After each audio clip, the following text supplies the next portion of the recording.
ሰላም አለይኩም ወራህመቱላሂ ወበረካቱ። ስልክ አምርጦኝ ነበር።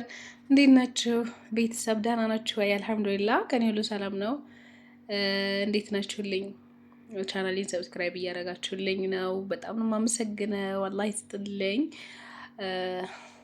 ይልመድባችሁ። ዛሬ ደግሞ ገበያ ወጣ ብዬ ገበያ ሁኜ ልቀርጽላችሁ ነበር እያንዳንዱን ነገር ማለት ነው። ዋጋውን ግን አልቻልኩም። ስልኬ ትልቅ ስለሆነ ደግሞ ይሄንን ማስወስጄ ብዬ አንድ ጊዜ አትቀጡ እንጂ ከተቀጣችሁ ያው ነው የሚመስላችሁና የሚወሰድብኝ መሰለኝ እና ሄጄ መጣሁኝና እንደምታዩት በቀሉ በጣም በቀሉ ሲያምረኝ እሸት ይመጣል። አሁን ከወደታች ከወደ መርሳ ምናምን ይመጣልና ይሄን ሁለት በቀሉ አንዱን 15 ብር 20 ብር አለ 25 ብር አለ። ይሄ 15 ብር እስኪ እንደ ዋጋውን እንድታውቁት ያክል ነውና ይሄ 15 ብር ሁለቱን 30 ብር። ይሄ ነገር ግን ያግንትን ይሄ ምንድነው ዛህራ የሚባለው አይደለ? አረብ ሀገር ዛህራ የሚባለው ከዛ ሀይቅ ላይ የለም ነበር ለመጀመሪያ ጊዜ ሳይ፣ ከዛ ገዛሁት።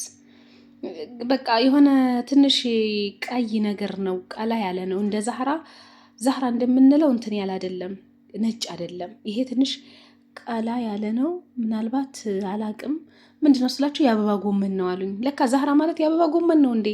እኔ ዛህራ ማለት የአበባ ጎመን ነው ወይስ የአረብ ሀገሩ ዛህራና ይሄ የአበባ ጎመኑ ይለያያል? አላቅም፣ ግን አንድ አይነት በቃ ስታዩት አንድ አይነት ነው። ከዛ እስኪ እሞክረዋለሁኝ። ከዛ እንዴት ነው የሚሰራው እዛ ሀገር ስላቸው በእንቁላል አሉኝ። በቃ ይሄንን በነጭ ሽንኩርት በቀይ ሽንኩርት አቁላልተሽ ከዛ በእንቁላል በጣም ነው የሚጣፍጠው አሉኝ። እና እስኪ ልሞክረው ብዬ ገዛሁኝ እላችኋለሁ። እንግዲህ ዛህራ ነው፣ አረ እንደው ሄድብን ብሎ ዛህራ ነው፣ ይመሳሰላል የአረብ ሀገሩ ዛህራ ጋር ማለት ነው። ከዛ ሚጥሚጣ እና ይሄ ስንት ተገዛ መሰላችሁ? ይቺ 20 ብር ይቺ ማለት ነው 20 ብር። ሚጥሚጣ 10 ብር። ይሄ ደግሞ ምን መሰላችሁ? ክኖር ማለት የአረብ ሀገር ማጂ ማለት ነው። የአረብ ሀገር ማጂ ነው። ጣዕሙም ያው ማጂ በሉት፣ ስትቀምሱትም ልክ እንደ ማጂ ነው። በቃ አረብ ሀገር እንደምንጠቀመው ማጂ። 6ቱን 30 ብር ነው። አሁን አንዷን ስለተጠቀምኳት 5 መሰለኝ። ይሄ 6ቱን 30 ብር። አያችሁት ዋጋውን። ሎሚ ደግሞ ሁለቱን 10 ብር። ሽንኩርት ያትች ነጯን ሽንኩርት የምታዩት ነጭ ሽንኩርት ውድ ነው፣ 100 ብር። ሩብ የምትባለዋ ማለት ነው 100 ብር። ይሄ ደግሞ ውሽውሽ ነው የሚባለው፣ ውሽውሽ ሻይ 35 ብር።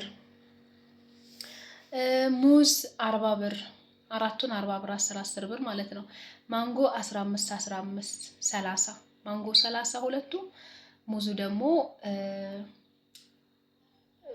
40 ብር ማለት ነው። አራቱን 40 ብር። እና የዛሬው ገበያ ይሄን ይመስላል። ቀጣይ ደግሞ ማሳያችሁ መዘፍዘፊያ ምናምን እቃ ነው። የተወሰነ አንድ 3-4 እቃ ገዝቻለሁና ዋጋውን አሳያችኋለሁኝ። ብቻ ግን አይከፋም፣ አልሐምዱሊላህ። ለምን እንደሆነ ታውቃላችሁ? ይሄን እምላችሁ በቃ ሰው በደንብ ነው የሚኖረው። የምሬ ነው የምላችሁ። በቃ ምንም ይወደድ ሰው ለምን የኑሮ ውድነት ጥግ ድረስ ጣራ ድረስ አይነካም? ሰው አይፈራም፣ ከመግዛት አይፈራ፣ ከመብላት አይፈራ፣ ሰው ከመጋበዝ አይፈራ። ወላሂ የምሬ ነው የምላችሁ። በጣም ነው እንትን የሚሉትና እቺ ደግሞ የረከቦት ልብስ ላሳያችሁ ብዬ ነው። አንዲት ጓደኛ ሰፍታልኝ ነውና በጣም ታምራለች። እግር መንገዴን ላሳያችሁ ብዬ ነው። አያት በጣም ነው የምታምረው፣ ወድጃታለሁኝ። የሞሰብና የዘ ሰፍታልኝ ማለት ነው። ጎበዝ እንደኔ መብለጃ አይደለችም እና ሙያ መልመድ ጥሩ ነው። እንደዚህ ብለምድ ደስ ይለኛል፣ ግን ጭራሽ አልችልም። ትንሽ ችግሩ አንድ አይነት ከለር መሆኑ ነው እንጂ ትንሽ ሌላ አይነት ከለር ቀልቀል ብሎበት ቢሆን በጣም ያምራል። በጣም ድርብ ስፍ ነው፣ ደስ ይላል። እና ምን ልላችሁ ነው ስነግራችሁ፣ ምንም አይነት ነገር እንዳትፈሩ ልላችሁ ነው። ይሄ ሰው ኑሮ ውድ ነው እንደዚህ ነው ብሎ ቢላችሁ፣ ሰው ልጅ ሳይበላ ሳይጠጣ ለዛውም የፈለጉትን አይነት ምግብ ሳይበሉና ሳይጠጡ አይውሉም አያድሩም። የሰው ልጅ ልንጋራችሁ፣ የምሬ ነው የምላችሁ። በቃ ለመምጣት ብታስቡ የኑሮ ውድነቱ እንዳይዛችሁ፣ ለመሄድም ካሰባችሁ ደግሞ ቁርጥ ብላችሁ ሂዳችሁ ለዓላማ ለስኬት። ያው መቼም ብዙ ኢትዮጵያ ያለ ሰው አያየኝም፣ አረብ ሀገር ያለ ሰው ነው የሚያየኝ። በዚህ ዙሪያ ላይ በጣም ብመጣላችሁ ደስ ይለኛል። በቃ እዚህ ስላለው ሀገር በቃ ወቅታዊ ጉዳይ ላይ ብመጣላችሁ ደስ ይለኛል። ቀጣይ ግን እቃውን ነው ማሳያችሁ። እንደምታዩት ይሄን ነው። ይሄ ደግሞ ማዞሪያ በጆክ ነበር። እኔ በጆክ ነው የሚመቸኝ፣ ግን እዛ አጋዥ ያለችና እሷ በጆክ አትችልበትም እና ይችን 60 ብር። ይችን ማዞሪያ 60 ብር ማለት ነው። ደህና ነው ያኔ 60 ብር። ይቺን ደግሞ ይቺም እንደዚሁ ስቶቭ ላይ ጥደናት እንደዚህ አይነት ነበረችና ተበላሽታብኝ። ይቺን ደግሞ 65 ብር። የትም ቦታ ፍርፍር ሰርታችሁ የሆነ ነገር እንደዚህ ትኩስ ያልሆነ ነገር ሰርታችሁበት ይዞም ለመሄድ ከጥኖም ለማስቀመጥ በጣም ቆንጆ ናት። 65 ብር ማዞሪያዋ 60 ብር፣ ይቺ 65 ብር ማለት ነው። ይሄ ደግሞ እንደምታዩት ሞሰብ ይመስላል ግን የዳቦ ማቅረቢያ ሊሆን ይችላል፣ የእንጀራ ማቅረቢያ። እንደዚህ እንግዳ ሲመጣ በውስጡ ዳቦአችሁንም ቁርጥርጥ አድርጋችሁ ወይ እንጀራ ሊሆን ይችላል። ከዛ ይችን ክድን ታደርጓታላችሁ። ከዛ ይችን ስንት መሰላችሁ የገዛችሁ? 220 ብር 220 እምቢ ብሎ 200 ብር ነው የገዛሁት። 200 ብር።